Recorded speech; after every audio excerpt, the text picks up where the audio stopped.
I burst through the surface of the water and plunged my hand back in with lightning speed, somehow managing to catch a small fish with my bare hands. After biting off the head and squeezing out the guts, I eagerly offered the raw flesh to my boss, hoping to gain some favor. She took it without a word of thanks, her face twisted in disgust. Under my hopeful gaze, she barely touched it with her tongue before the pungent smell nearly made her gag. Then, unbelievably, she tossed my hard-won catch back into the ocean. This was the only food we'd managed to find in 3 days adrift at sea. When I raised my voice just slightly in protest, she glared at me as if I'd committed some unforgivable offense against her upper-class sensibility. The tension was building when a ship appeared on the horizon. She forgot our argument instantly, grabbing the flare gun to signal for help, but her manicured fingers couldn't pull the trigger. Watching her fumble with it was torture. I lunged for the gun, and in our struggle, it fired straight into our life raft. The raft began deflating immediately, our situation spiraling from bad to catastrophic. That night,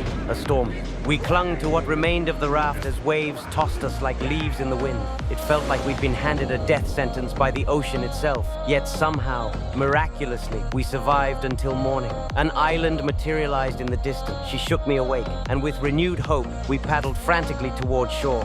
Once on the beach, still mindful of her position as my employer, I volunteered to climb to the highest point to look for signs of rest. The view from the summit crushed those hopes. Water stretched endlessly in every direction. When I reported back, she unleashed a torrent of abuse, cursing me and my entire family for our predicament. That was it. I was done serving this ungrateful woman. Out here, social hierarchies meant nothing. We parted ways. As I walked further into the island's interior, I could still hear her screaming insults behind me. Without her dead weight, my luck immediately improved. I discovered a small wooden hut on the far side of the island, found useful supplies scattered along the beach, and most importantly, located a source of fresh water. Meanwhile, that pathetic woman had nothing but the scorching sun beating down on her with nowhere to hide. Using my survival skills, I fashioned a powerful fishing spear and soon had fish and lobster cooking over a fire. I made sure to eat my seafood feast right where she could see me, lounging in the shade while her stomach growled audibly.